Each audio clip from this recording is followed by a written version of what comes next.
नमस्कार, मैं हूं राज ठाकुर आपके साथ। आप देख रहे हैं न्यूज 18 पंजाब हरियाणा हिमाचल। बुलेटिन की शुरुआत इस वक्त की बड़ी खबर के साथ। खबर बल्लभगढ़ से। बल्लभगढ़ में कॉलेज के बाहर छात्रा की हत्या के मामले में पुलिस ने दोनों आरोपियों को गिरफ्तार कर लिया है। दोनों आरोपी तौसिक और रेहान की गिरफ्तारी नूंह से हुई है। उधर मृतक छात्रा के परिजन बल्लभगढ़ सोहना रोड पर धरने पर बैठे हैं। शुरुआती जांच में सामने आया है कि शादी से इनकार करने पर आरोपियों ने छात्रा को मौत के घाट उतार दिया। वारदात की तस्वीरें जो सामने आई वो भी दिल दहला देने वाली है। कॉलेज के बाहर आरोपी पहले छात्रा को जबरदस्ती कार में बैठाने की कोशिश करते हैं और जब वो गाड़ी में बैठने से इनकार करती है तो एक युवक उसे सरेआम गोली मार देता है और दोनों आरोपी वहां से फरार हो जाते हैं। ये बड़ी खबर आपको बता दें, तस्वीरें आप देख सकते हैं। ये तस्वीरें पूरे तरीके से सवाल उठाती है व्यवस्था पर और उसके साथ साथ सिक्योरिटी सेफ्टी पर, खासतौर पर महिलाओं की, युवतियों की, लड़कियों की सुरक्षा पर।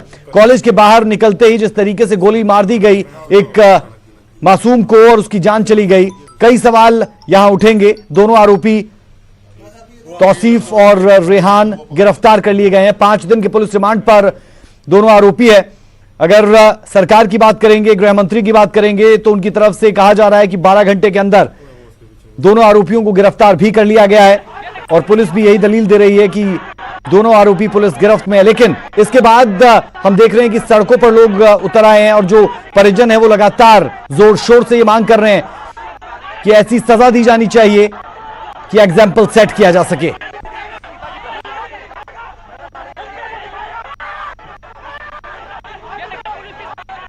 देखिए, फरीदाबाद में जो 2 आरोपी थे, दोनों आरोपियों को गिरफ्तार कर लिया गया और पुलिस ने पूरी तत्परता के साथ काम किया है। 24 घंटे से पहले दोनों आरोपियों को गिरफ्तार कर लिया गया। सर, फोन पे बात कर रहे थे, क्या सुरक्षा परिवार को दी गई है? बिल्कुल, परिवार को पूरी सुरक्षा दी जाएगी और मैं दावे के साथ कहना चाहता हूँ कि मैं किसी की दबंगई चलने नहीं दूंगा हरियाणा में। अगर वो दबंगई करने की कोशिश करेगा तो हम उसको किसी भी हालत में बर्दाश्त नहीं करेंगे। जिस तरह से महिलाओं पर दिन प्रतिदिन ये अपराध बढ़ रहे हैं, उसको कैसे रोकेगा? नहीं, पूरी तरह से मेरी पुलिस तैयार है और ये तैयारी का ही नतीजा है कि इतनी जल्दी मुजरिम गिरफ्तार हो गए। निश्चित तौर पर जो मांग उन्होंने की है उस पर विचार किया जाएगा और उनकी मांग पर मैं कहता हूँ पूरी गंभीरता से विचार कर अगर एसआईटी से वो मांग कर रहे हैं, इसकी जांच की मांग कर रहे हैं तो निश्चित तौर पर सरकार को कोई दिक्कत नहीं होगी एसआईटी से उसकी जांच कराने। कानून व्यवस्था को लेकर लगातार सवाल उठाए जा रहे हैं फरीदाबाद में। देखिए, मैं ये दावे के साथ कह सकता हूँ मनोहर लाल जी के नेतृत्व में पिछले 6 साल पूरा हरियाणा में कानून का राज है। कानून से किसी को खिलवाड़ करने की, चाहे कितने भी बड़े से बड़ा व्यक्ति हो, उसको कोई इजाज़त नहीं है। जो भी कानून को अपने हाथ में लेगा उसको सख्ती से उससे पेश आया जाएगा और उसके साथ सख्त कार्रवाई की। लड़की मुस्लिम बनने के लिए दबाव दे रहा था लड़की पे, बार बार मुस्लिम बन जा। जब मुस्लिम बनने से मना कर दिया, 3 साल पहले उसने वारदात करी, हमने पंच फैसला कर लिया था उसमें अपने आप। उसके बाद अब ये मामला खत्म था, ये लड़का फिर लड़की को फोन किया, उसने फोन करके बोली सीधी क्या नाम है, मुसलमान बन जा हम शादी कर देंगे, मुसलमान बन जा हम शादी कर लेंगे। उसने लड़की ने मना कर दिया तो अपहरण की कोशिश कर दी और अपहरण की कोशिश में नाकाम रहने पर गोली मार कर हत्या कर दी। 4 बजे के आसपास का मामला है, अग्रवाल कॉलेज बल्लभगढ़ में है। वहाँ से बीकॉम की एक छात्रा है सुश्री, अब तो स्वर्गीय निकिता तोमर जी हैं, तो वो अपना परीक्षा देके बाहर निकल रही थी तो 2 युवक कार पर आए, उन्हें कार में डालने की कोशिश करी, अपहरण करने की कोशिश की। उन्होंने विरोध किया उसका, इतने पर उनको गोली मार दी गई।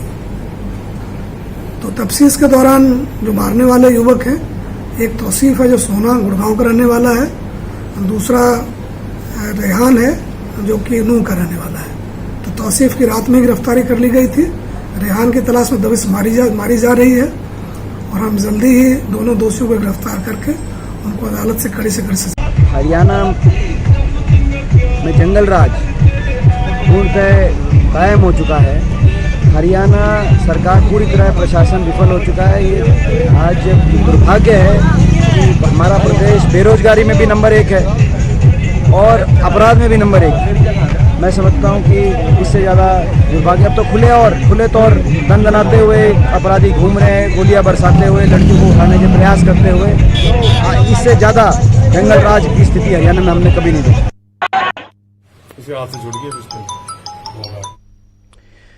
तो इस मामले पर राजनीति भी शुरू हो चुकी है, साफ तौर पर देखा जा सकता है। बहरहाल मामला बहुत बड़ा है। एक मासूम जिसे कॉलेज से निकलते ही गोली मार दी जाती है और अब आरोपी पुलिस गिरफ्त में है। सीधे रुख कर लेते हैं ग्राउंड जीरो का। बल्लभगढ़ से संवाददाता दीपक कुमार हमारे साथ जुड़े हैं। दीपक, अपडेट क्या है इस वक्त, क्या कुछ इस मामले में चल रहा है? पुलिस की दलीलों के साथ साथ हम देख रहे हैं कि विपक्ष भी हमलावर है सरकार पर और सरकार की तरफ से दलील की 12 घंटे में गिरफ्तारी कर ली। जी बिल्कुल, फरीदाबाद की अगर मैं बात करूं तो इस समय जो माहौल बना हुआ है वो बड़ा चौंकाने वाला है, बड़ा डराने वाला है। असल में परिवार जो है वो बल्लभगढ़ की सड़कों पर बैठा हुआ है, लोग समाज के जो लोग हैं वो बल्लभगढ़ की सड़कों पर बैठे हुए हैं और साफ तौर पर नाराज हैं इस बात से कि किस तरह से शहर में कोई अपराधी आता है, कॉलेज के अंदर से लड़की निकलती है और उसको गोली मारकर उसकी हत्या कर देता है। वहीं परिवार जो है वो पहुंचा हुआ है डेड बॉडी लेने के लिए बीके हॉस्पिटल में। मैं इस समय बीके हॉस्पिटल में हूं जहां लड़की का पोस्टमार्टम किया गया है और यहाँ मेरे पीछे आप नजारा देखें कि ये पूरा का पूरा जो परिजन है यहाँ पहुंचे हुए हैं, पुलिस यहाँ पहुंची हुई है और बाकायदा कोशिश इस बात की हो रही है, परिजन चूंकि पोस्टमार्टम हो चुका है इसलिए कोशिश इस बात की हो रही है परिजनों की तरफ से कि अब पोस्टमार्टम हो गया है तो डेड बॉडी इन्हें दे दी जाए। लेकिन स्थिति यह है कि पुलिस अभी डेड बॉडी नहीं दे रही है। पुलिस के क्या तर्क है इसके पीछे? पुलिस फिलहाल 10 मिनट कर टाल रही है। कुछ लोग यहाँ मौजूद हैं, इनसे पूछते हैं कि आखिर डेड बॉडी अभी मिल क्यों नहीं रही है, क्या इशू है? आप ये बताएं जनाब, आप क्या स्थिति है अभी, क्या डेड बॉडी के लिए? इसलिए डेड बॉडी नहीं दे रहे हैं क्योंकि जो वहाँ पे बल्लभगढ़ में जो जाम लगा हुआ है, जब तक वो नहीं खुलेगा ये बॉडी नहीं देंगे। कि उनको ये डर लग रहा है कि कहीं वहाँ ले जाके बॉडी नहीं रख देंगे। परिवार क्या कह रहा है? परिवार तो ये कह रहा है कि हमें जल्दी तो हम शिरोमणि करें क्योंकि शाम होने के बाद में शिरोमणि की क्रिमिनेशन होगी नहीं। वेट कर रहे हैं क्रिमिनेशन के लिए। देखो ना, बार बार पुलिस वालों के पास जाके हाथ जोड़ रहे हैं। 10 मिनट करते हुए 2.5 घंटे हो गए इनको। तो एक नया पेच इस मामले में फंस गया है कि एक तरफ बल्लभगढ़ में जहां जाम लगा हुआ है वहां दूसरी तरफ परिवार डेड बॉडी मांग रहा है क्योंकि वो चाहता है कि समय से अंतिम संस्कार कर दिया जाए। लेकिन पुलिस चूंकि जाम लगा हुआ है और पुलिस को कहीं ना कहीं शंका इस बात की है कि ये डेड बॉडी लेकर वहां जाम वाली जगह पर ना पहुंच जाए जिससे हालात बिगड़ जाए। तो दूसरे कुछ और भी लोग हैं, उनसे पूछते हैं। आप ये बताएं कि किस तरह की स्थिति है अभी, आखिर डेड बॉडी मिल क्यों नहीं रही? असल में प्रशासन ने बड़ी अंधेरगर्दी कर रखी है, जबकि परिवार को मना करना चाहिए थे बॉडी ना लें और जो जाम वालों को साथ दें। लेकिन वो इतनी स्थिति को समझ रहे हैं कि हमारी बिटिया की बॉडी खराब ना हो, टाइम से पहले संस्कार हो जाए। वो बार बार प्रशासन से हाथ जोड़ के विनती कर रहे हैं कि हमारी बेटी की बॉडी दे दो। और ये प्रशासन पता नहीं क्या चाहता है क्या नहीं चाहता। अभी ऊपर से अधिकारियों का आदेश नहीं आए, ये अधिकारी ऊपर ही ऊपर समझ में नहीं आ रही कि ऊपर चंडीगढ़ तक जाएगा, ये 21 सेक्टर से आदेश आएंगे, किस आदेश का इंतजार? तो ये फिलहाल अब लोग इस बात के लिए नाराज हो रहे हैं कि डेड बॉडी दी नहीं जा रही है और उधर रोड पर जाम लगा हुआ है। ये मैं आपको पीछे दिखाता हूं कि लगातार पुलिस अधिकारी जो हैं ये कोशिश कर रहे हैं इस बात की कि पूरी तरह से ये अभी कुछ देर के लिए रोका जाए स्थिति को, किसी भी तरह से डेड बॉडी अभी ना दी जाए और ये कोशिश पुलिस वालों की तरफ से चल रही है। वहीं परिवार लगातार डेड बॉडी की डिमांड यहाँ कर रहा है। माहौल फरीदाबाद में इस समय बेहद गरमाया हुआ है। एक तरफ लोग सड़कों पर है, नेशनल हाईवे को जाम किया हुआ है बल्लभगढ़ में, दूसरी तरफ परिवार शव मांग रहा है अंतिम संस्कार के लिए। परिवार का कहना यह है कि अंतिम संस्कार समय से अगर हो जाएगा तो ज्यादा बेहतर रहेगा, लेकिन फिलहाल डेड बॉडी इन्हें नहीं मिल रही है और इसको लेकर दोबारा से परिवार का जो गुस्सा है वो यहाँ पर देखने को मिल रहा है। जी राज, बेहद शुक्रिया दीपक इस तमाम जानकारी के लिए। तो काफी वक्त हो चुका है, 2.5 घंटे का समय बीत चुका है, लेकिन शव अब तक परिजनों को नहीं दिया गया है और यहाँ परिजनों में अब इसे लेकर गुस्सा भी पनपने लगा है। जानकारी दे रहे थे संवाददाता दीपक कुमार बल्लभगढ़ से और लगातार हर अपडेट इस खबर से जुड़ा हम अपने दर्शकों तक पहुंचा रहे हैं। लेकिन सवाल व्यवस्था पर है कि इतने बेखौफ कोई भी कैसे हो सकता है? ये युवा इतने बेखौफ कैसे थे कि हाथ में बंदूक और बंदूक से निशाना एक मासूम पर? बहुत सी चीजें नई नई निकलकर सामने आ रही है, लेकिन सबसे अहम सवाल ये कि एक मासूम की गलती क्या थी कि वो एक शख्स की बात से इत्तेफाक नहीं रखती थी, जो वो चाहता था उससे उसने माना नहीं, उस बात से इनकार कर दिया। तो क्या किसी की जान लेने का अधिकार किसी को? जवाब यकीनन ना है। अब इस पूरे मामले में आरोपी गिरफ्त में है, 5 दिन के पुलिस रिमांड पर है। 2 तस्वीरें आप देख पा रहे हैं, नेशनल हाईवे को जाम किया गया है और दूसरी तरफ हमने आपको वो तस्वीरें भी दिखाई जहां पर बॉडी परिजनों को नहीं सौंपी जा रही है।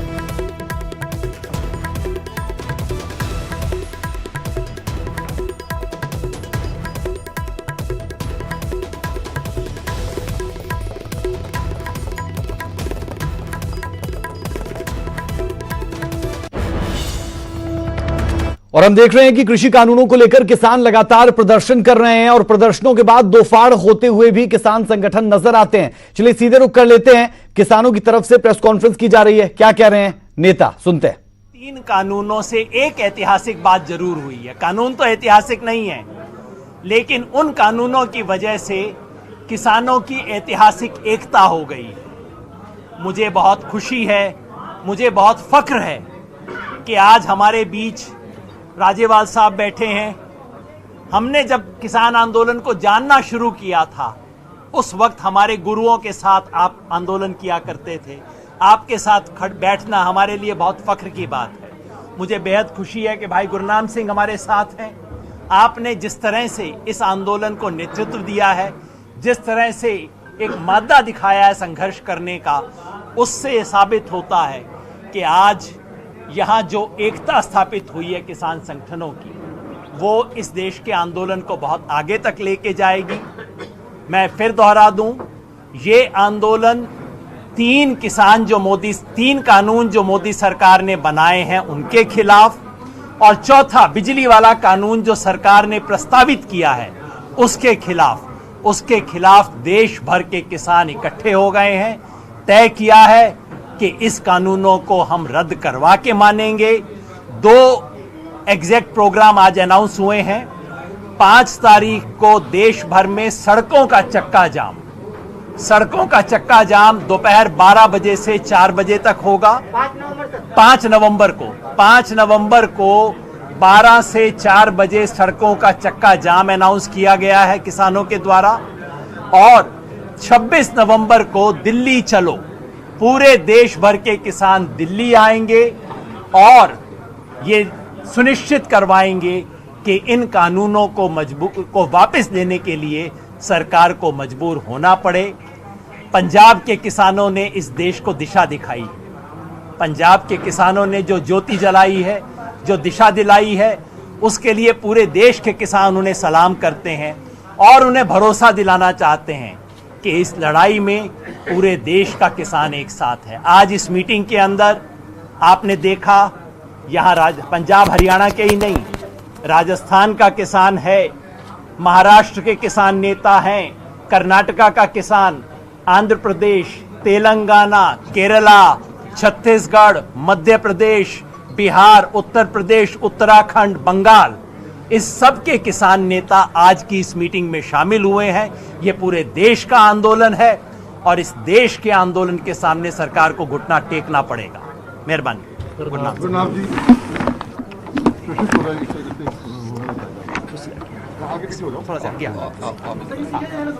आप यहाँ बैठे हो गया, आप बैठिए।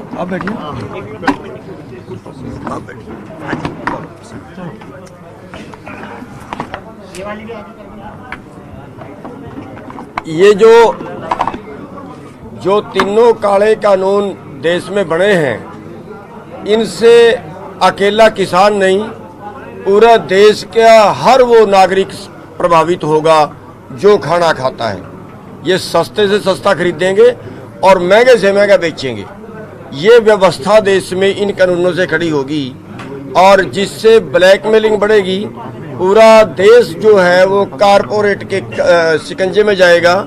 ये जनता वर्सेस कारपोरेट हो गया है, यानी पूरे देश की जो आमदन है वो जीडीपी अगर हम देखें 24% नीचे गई है और इसी पीरियड के अंदर अंबानी जैसे लोगों की आमदन 73% बढ़ रही है, यानी 90 करोड़ प्रति घंटे की रफ्तार से बढ़ रही है। तो ये एक खतरनाक संकेत देश को जा रहा है और इसका जो है देश के हर नागरिक, आप अगर देखें बाजार वाले, उनका हाल आज बुरा है और किसान के तो खिलाफ है, ये आम जनता के खिलाफ है ये तीनों कानून। और पूरी जनता के मजदूर से लेके व्यापारी तक विरोध कर रहे हैं। इन सब का विरोध करने के बावजूद फिर भी तानाशाही तरीके से इनको अध्यादेशों को कानूनी रूप दे दिया गया है। ये लोकतंत्र की हत्या है। राज्यसभा में बहुमत नहीं था, उसमें भी जबरदस्ती इनको पास कर दिया गया है। ये एक तरह से लोकतंत्र की हत्या है, यानी देश का लोकतंत्र भी खतरे में है और देश की अर्थव्यवस्था जो है वो चंद लोगों की मुट्ठी में जा रही है। जो देश के लिए भारी खतरा होगा आने वाले टाइम में।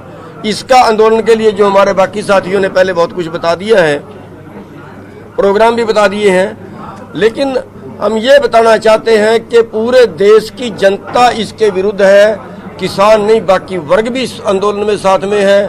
आड़ती, व्यापारी, दुकान वाले, शहर वाले सब इस आंदोलन में साथ हैं, सरकार के विरुद्ध है। और ये सरकार के लिए खतरे की घंटी भी है कि आज पूरे देश के किसान संगठन एक मंच पे हैं। अगर सरकार जल्दी मान जाए तो अच्छा है, और वरना फिर पूरे संगठन जो है वो सभी मिलके ऐसा फैसला भी ले सकते हैं कि जिसको करो या मरो का आंदोलन बोलते हैं, वो फैसला भी लिया जा सकता है जो सरकार के गले की फांस बनेगा आने वाले टाइम। धन्यवाद। एक छोटी सी चीज और है, ये मतलब छोटा सा है, क्योंकि इस आंदोलन जो चल रहा है आज, उसके अंदर हिंदुस्तान के साथी ही नहीं, विदेश के साथी जो हमारे हैं, बहुत जगह से हम लोग को आ रहा है कि वो लोग जो है इस आंदोलन को ताकत देने के लिए अमेरिका में, ऑस्ट्रेलिया में, न्यूजीलैंड में, खास तौर पे जो पंजाबी साथी हैं वहाँ से बहुत कुछ कर रहे हैं, कनाडा है, बहुत जगह से कर रहे हैं और हर मजहब के कर रहे हैं। और यहाँ पर ही कोरोना के बाद देश ने देखा है कि अगर देश को खिलाया है तो केवल किसान ने खिलाया है। कोरोना में फूड वॉरियर बन के किसान निकला है और किसी ने उसका जिक्र तक नहीं किया। इसलिए पूरे देश से और पूरे ग्लोब से जो हम लोग को सहायता मिल रही है, सबका धन्यवाद करना चाहेंगे। और हम अपने देशवासियों से कहना चाहेंगे कि हम आपकी सेवा करते हैं। आज हमारी खेती खुद खतरे में है, आप भी हमारे साथ खड़े होइए। ये सब हमारे जितने संगठन हैं, सबकी बेनती है सबके लिए कि आप सब हमारे साथ आइए। ये मत कहिए कि खेती तुम करते हो, हम खेती करते हैं आपके लिए। आपका सहयोग हमें चाहिए, पूरे देश का सहयोग चाहिए। और जो हमारे फिर से जो अंतर्राष्ट्रीय हमारे जो साथी हैं, उन सबका अपनी तरफ से और सब संगठनों की तरफ से बहुत बहुत धन्यवाद करना चाहेंगे। एक पंजाब के बारे में एक बात बीएम सिंह जी ने बोला है, पंजाब में केंद्र सरकार ने गाड़ियां बंद कर दी हैं, जिसके लिए वहां एसेंशियल कमोडिटीज केवल पंजाब में नहीं, JNK में भी स्केर्सिटी हो रही है। इसलिए केंद्र सरकार जिम्मेदार है। ये जो प्रॉब्लम वहाँ खड़ी की जा रही है, हमने रेल लाइन छोड़ दी है सारे पंजाब में, लेकिन ये पनिश कर रहे हैं हमको कि पैसेंजर ट्रेन चलेगी तभी हम चलाएंगे। आज उसको पूरी तरह कंडेम किया और 5 को इसका एक्शन किया है। पंजाब में हमने बाकी कॉरपोरेट जो है, रिलायंस के pump, all the toll plazas, BJP के, हाँ एक बात बोल दूं कि इसके दौरान पूरे देश में जो संघर्ष है बीजेपी के नेताओं के खिलाफ, उनके अलाइड जो फोर्सेस हैं उनके खिलाफ और कॉरपोरेट्स के खिलाफ जो जारी रहेगा, जैसे पंजाब में जारी है। आप सबका बहुत बहुत धन्यवाद। आप लोगों पर आरोप लगाया जा रहा है, राजनीति की जा रही है और कुछ किसान संगठन ऐसे हैं जो 2 दलों में बटे हैं, उनके बारे में क्या कहना चाहिए? आपके सामने जो है संगठन इकट्ठे हैं, मुट्ठी बंद है। आरोप लगाने वाले जो भी आरोप लगाए, एक मंत्री ने आरोप लगाया, बीजेपी प्रेसिडेंट ने आरोप लगाया, उससे बड़ा आरोप क्या हो सकता है और देश के अंदर? उसके बाद भी उनके घर में खाना हम ही देंगे फिर भी। दर्शन जी, माल गड्डियां बंद ने, केंद्र सरकार ये गल कह रही है कि ਅਸੀਂ ਬੰਦ नहीं कीतियां, सुरक्षा एक बड़ा सवाल है कि ਇਹਨਾਂ ਹਾਲਾਤਾਂ ਦੇ ਵਿੱਚ ਕਿਸਾਨਾਂ ਨੂੰ ਬਦਨਾਮ ਕਰਨ ਦੀ ਕੋਸ਼ਿਸ਼ ਕੀਤੀ ਜਾ ਰਹੀ ਹੈ। ਬਿਲਕੁਲ ਬਦਨਾਮ ਕਰਨ ਦੀ ਕੋਸ਼ਿਸ਼ ਕੀਤੀ ਜਾ ਰਹੀ ਹੈ। ਕਿਸਾਨਾਂ ਨੇ ਕਿਤੇ ਵੀ ਕਿਸੇ ਰੇਲਵੇ ਟਰੈਕ ਨੂੰ ਨੁਕਸਾਨ ਨਹੀਂ ਪਹੁੰਚਾਇਆ, ਕਿਸੇ ਗੱਡੀ ਨੂੰ ਨੁਕਸਾਨ ਨਹੀਂ ਪਹੁੰਚਾਇਆ। ਸੋ ਇਹ ਮਾਲ ਗੱਡੀਆਂ ਬੰਦ ਕਰਨਾ ਪੰਜਾਬ ਕੇਂਦਰ ਸਰਕਾਰ ਦੀ ਸ਼ਰਾਰਤ ਹੈ। ਪੰਜਾਬ ਦੇ ਲੋਕਾਂ ਨੂੰ, ਪੰਜਾਬ ਦੇ ਕਿਸਾਨਾਂ ਨੂੰ ਬਦਨਾਮ ਕਰਨ ਲਈ ਲੋਕਾਂ ਦੇ ਵਿੱਚ ਵੀ ਦੇਖੋ ਇਹਨਾਂ ਕਰਕੇ ਸਾਡਾ ਜਿਹੜਾ ਜ਼ਰੂਰੀ ਵਸਤਾਂ ਜਾਂ ਸਾਨੂੰ ਖੁਦ ਬਾਰਦਾਨੇ ਦੀ ਲੋੜ ਹੈ, ਸਾਨੂੰ ਡੀਜ਼ਲ ਦੀ ਲੋੜ ਹੈ, ਸਾਨੂੰ DAP ਦੀ ਲੋੜ ਹੈ, ਸਾਨੂੰ ਯੂਰੀਆ ਦੀ ਲੋੜ ਹੈ। ਸੋ ਇੱਕੋ ਸਕੇਰਸਿਟੀ ਕ੍ਰੀਏਟ ਕਰਕੇ ਲੋਕਾਂ ਦੇ ਵਿੱਚ ਅਸੀਂ ਤਾਂ ਹੀ ਤੁਹਾਡੇ ਥਰੂ ਸੱਦਾ ਦੇ ਰਹੇ ਹਾਂ ਕਿ ਕੇਂਦਰ ਸਰਕਾਰ ਦੀ ਪੰਜਾਬੀਆਂ ਦੇ ਖਿਲਾਫ ਇੱਕ ਸ਼ਰਾਰਤ ਹੈ। ਇਸ ਕਰਕੇ ਪੰਜਾਬ ਦਾ ਕਿਸਾਨ ਹੈ ਜਿਹੜਾ, ਉਹਨਾਂ ਨੇ ਬੜੀ ਉਹਦੇ ਨਾਲ ਸੂਝ-ਬੂਝ ਨਾਲ ਕੰਮ ਲਿਆ। ਉਹਨਾਂ ਨੇ ਜਦੋਂ ਰੇਲਵੇ ਟਰੈਕਾਂ ਤੇ ਲੱਗਿਆ ਕਿ ਸਮੱਸਿਆ ਆਉਣ ਲੱਗੀ, ਅਸੀਂ ਰੇਲਵੇ ਟਰੈਕ ਆਪਣੀ ਮਰਜ਼ੀ ਨਾਲ ਛੱਡੇ ਨੇ, ਇਹਨਾਂ ਦੇ ਦੁਆਰ ਲੋਕਾਂ ਨੂੰ ਪੁੱਛ ਕੇ ਛੱਡੇ ਨੇ। ਸੋ ਇਸ ਕਰਕੇ ਪੰਜਾਬ ਦੇ ਨਾਲ ਜਿਹੜਾ ਧੱਕਾ ਕਰੀ ਹੈ ਸਰਕਾਰ, ਕੇਂਦਰ ਸਰਕਾਰ, ਇਹਦੀ ਅਸੀਂ ਨਿੰਦਾ ਕਰਦੇ ਹਾਂ ਤੇ ਕਿਸਾਨਾਂ ਦੇ ਨਾਲ ਵੀ ਜਿਹੜਾ ਸਾਡੇ ਨਾਲ ਵਰਤਾਓ ਕਰ ਰਹੇ ਨੇ ਇਹਦੀ ਘੋਰ ਨਿੰਦਾ ਕਰਦੇ ਹਾਂ। बीएम जी एक सवाल है कि 170 टन गई। एक बात बता दूं, 24 घंटे में बीएम जी एक सवाल है कि 24 घंटे में 170 ट्रेनें गई है। 24 आवर्स ट्रेनें चलती रही 24 घंटे। उसके बाद ओरली ऑर्डर करके इन्होंने रोक दी। कल 4 बजे डिबेट में जो डीजीएम था इनका यानी रेलवे का, वो रिटन ऑर्डर नहीं दिखा सका। ये यानी बीजेपी की एक कोजी चाल है और पंजाब के किसानों के प्रति इसका हम बहुत निंदा कर सकते हैं। बीएम जी एक सवाल है कि डकैत बड़ा ਵੱਡਾ एक संगठन है भारतीय किसान यूनियन का, यूपी च किया जाता बड़ा ਵੱਡਾ होल्ड है, लेकिन वो तुहाडे नाल नजर नहीं आ रहे। ਇਹਦਾ वजह की है कि ये कितना कितने आपसी फुट है? फुट नहीं हैगी ये। जो अभी संगठन आपको दिख रहे हैं, कम से कम नहीं तो 25 संगठन यहाँ पर भारतीय किसान यूनियन उत्तर प्रदेश के हैं जो टुकड़े टुकड़े हो गए हैं। इसलिए आप भारतीय सब टकैत साहब के थे, और आपको मालूम हो या नहीं मालूम हो, टकैत साहब ने मुझको भी अपना उत्तराधिकारी बनाया था एक समय, वो अलग बात है। पर आज की तारीख में आपको देखना यह है कि उत्तर प्रदेश में मुजफ्फरनगर में सिसौली में जहां टकैत साहब थे, वहां पर परसों एक यूनियन और बन गई है। तो आज उत्तर प्रदेश का किसान मुट्ठी बंद है, था और आगे भी रहेगा। टकैत साहब की हम सब इज्जत करते हैं, पर उनके संगठन के अलावा आज उत्तर प्रदेश के 40 संगठन हमारे साथ हैं। क्या केंद्र सरकार को आप लोग बुला रहे हैं कि केंद्र सरकार आए और बात करे? क्योंकि आप लोग केंद्र सरकार से किसी तरीके से राब्ता कायम करने के लिए तैयार हैं, हमेशा तैयार। और किससे करेंगे? आज सरकार उनकी है, बिल वो लेके आ रहे हैं, वापस उनको लेना है। हम तो कहते हैं उनसे कि आपके चैनल्स के सामने डिबेट कर लो और पूरे हिंदुस्तान में ब्रॉडकास्ट कर दो।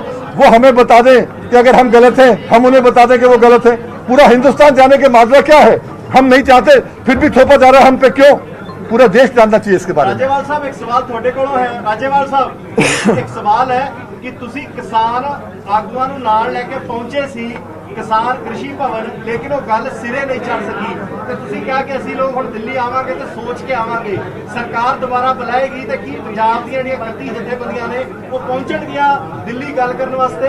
देखो जी, पहला सरकार माहौल बनाए। जिस तरह पहली बारी उन्होंने सद्दा दिता, उदों उस चिट्ठी 'ਚ लिखिਆ गया भी आओ ਅਸੀਂ ਤੁਹਾਨੂੰ ਸਮਝਾਈਏ ਤੇ ਫਾਇਦੇ ਕੀ ਨੇ, ਅਸੀਂ ਉਹ ਰਿਜੈਕਟ ਕਰ ਦਿੱਤਾ। ਦੂਜੀ ਵਾਰੀ ਉਹਨਾਂ ਨੇ ਸਾਨੂੰ ਕਾਲ ਦਿੱਤੀ, ਉਹਨਾਂ ਨੇ ਬੁਲਾਇਆ ਭਈ ਆਓ ਤੁਹਾਡੇ ਇੱਥੇ ਪੰਜਾਬ ਵਿੱਚ ਅੰਦੋਲਨ ਚੱਲਦਾ, ਉਹਦੇ ਤੇ ਬੈਠ ਕੇ ਤੁਹਾਡੇ ਨਾਲ ਗੱਲ ਕਰਨੀ ਹੈ। ਅਸੀਂ ਇਮੀਡੀਏਟਲੀ ਉਹਨਾਂ ਨੂੰ ਇੱਕ ਮੇਲ ਕੀਤੀ ਵੀ ਸਾਨੂੰ ਅਸੀਂ ਆ ਜਾਂਦੇ ਹਾਂ, ਪਰ ਸਾਨੂੰ ਦੱਸੋ ਕਿਹੜਾ ਮੰਤਰੀ ਸਾਡੇ ਨਾਲ ਬੈਠ ਕੇ ਗੱਲ ਕਰੇਗਾ। ਉਹਨਾਂ ਨੇ ਇਹਦਾ ਕੋਈ ਜਵਾਬ ਨਹੀਂ ਦਿੱਤਾ। ਜੇ ਅਸੀਂ ਦੁਬਾਰਾ ਉਸ ਸੱਦੇ ਦੇ ਉੱਤੇ ਨਾ ਆਉਂਦੇ, ਉਹਨਾਂ ਨੇ ਸਾਡੇ ਤੇ ਇਲਜ਼ਾਮ ਲਾਉਣਾ ਸੀ ਵੀ ਦੇਖੋ ਜੀ ਇਹ ਤਾਂ ਗੱਲਬਾਤ ਤੋਂ ਭੱਜਦੇ ਆ। ਅਸੀਂ ਇਸ ਲਈ ਆਏ ਭਈ ਆਪਣੀ ਹਾਜ਼ਰੀ ਲਵਾ ਕੇ ਦੱਸ ਦਈਏ ਦਿੱਲੀ ਵਿੱਚ ਸਾਰੇ ਦੇਸ਼ ਨੂੰ ਵੀ ਸਰਕਾਰ ਕਿੱਡੀ ਮੱਕਾਰ ਹੈ। कोई मंत्री नहीं आया, उल्टा 8 मंत्रियों की ड्यूटी लाती पंजाब जाके प्रचार करने वास्ते सरकार के हक च, ते सानू इत्थे बुला लिया, मंत्री पंजाब भेजते, ते फिर साडे कोल की रास्ता सी, असीं बाईकॉट करके बाहर आए। सर, चिट्ठी लिखी गई है पीयूष गोयल वालों, रेलवे मंत्री ने चिट्ठी लिखी है कि पंजाब दे विच जिहड़े पंजाब के मुख्य मंत्री ने ओह जिहड़े ट्रैक्स ने उन्हां दी सेफ्टी सिक्योरिटी नूं इंश्योर करन। किसान जिहड़े ने ओह लगातार धरना प्रदर्शन कर रहे हैं। रेल मंत्री वालों पंजाब के मुख्य मंत्री नूं लिखा गया सर कि किसान हुण रेलवे ट्रैक्स खाली करनगे कि की अगे स्ट्रैटेजी? मोदी सरकार कोल इहो जिहे इल्जाम लाउण तों सिवा कुछ नहीं।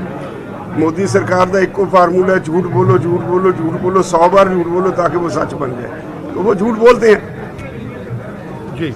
आपके यहाँ संगठन पूरे देश के हैं, लेकिन पूरे देश में ऑपोजिशन ऐसे नहीं हो रहा है जितना पंजाब हरियाणा में हो रहा है। देखिए, ये सरकारी प्रोपेगेंडा है और हकीकत भी है कि पंजाब ने लीड ली है इस मामले में, कोई दो राय नहीं है। उनके यहाँ जो पूरा का पूरा रेल ब्लॉक हो गया है, मॉल्स पे चले गए हैं, पेट्रोल पंप पे चले गए हैं, ये उसमें हकीकत है। पर उसके साथ साथ पूरे देश में आप कर्नाटका में देखो, आंध्रा में देखो, तेलंगाना में देखो, अभी 5 तारीख को देख लेना ना, पूरे देश के अंदर उत्तर प्रदेश हो, उत्तराखंड हो, बिहार हो, इलेक्शन हो या नहीं हो, आप देखो कि वहाँ हाल क्या है। पूरा महाराष्ट्र के नेता बैठे हुए हैं, महाराष्ट्र में भी देख लेना क्या होने वाला है या क्या हो रहा है। ये पूरे देश की लड़ाई है, ये किसानों की लड़ाई है, ये किसी के अपनी एक प्रांत की लड़ाई नहीं है। ये अकेले छत्तीसगढ़ से यहाँ पर 25 संगठनों की तरफ से 2 लोगों को भेजा हुआ है ना। 60 संगठन तमिलनाडु के अंदर इकट्ठे हैं, तो हर राज्य के अंदर जो है वो संगठन सब हर कहीं है ये मजबूती। लेकिन ये एक प्रोजेक्शन है कि ये लड़ाई केवल जो है पंजाब और हरियाणा तक सीमित है। वो सरकार लड़ाई आज चालू नहीं हुई है, ये भी कहना चाहते हैं, लड़ाई जो है 9 अगस्त को कॉर्पोरेट भगाओ किसानी बचाओ का कॉल दिया। पूरे देश में 50,000 गांव के अंदर उस समय फील्ड हाउस जलाया गया। उसके बाद के अंदर हम लोगों ने कॉल दिया 25 तारीख का, फिर 14 अक्टूबर को एमएसपी का कॉल दिया। तो ये लगातार चल रहा है, पूरे देश में चल रहा है और बहुत इफेक्टिवली चल रहा है और वहां पर छप भी रहा है, वहां का मीडिया दिखा भी रहा है। लेकिन यहाँ पर प्रोटेक्शन ऐसे हो रहा है कि ये पूरा केवल वहां पर सर जी 26 तरीक को दिल्ली नहीं आउंदी ਤਾਂ ਫਿਰ ਕੀ ਸਟ੍ਰੈਟਜੀ ਰਹੇਗੀ ਕਿਉਂਕਿ ਬਾਰਡਰ ਸੀਲ ਕਰ ਦਿੰਦੇ ਨੇ ਜਦੋਂ ਰੋਕਣਗੇ ਉਦੋਂ ਦੇਖੋ, ਰੋਕਣ ਦੇ ਦੇਖਾਂਗੇ ਸਿੱਧੀ ਗੱਲ। ਬਹੁਤ ਬਹੁਤ ਧੰਨਵਾਦ ਜੀ, ਬਹੁਤ ਬਹੁਤ ਥੈਂਕ ਯੂ।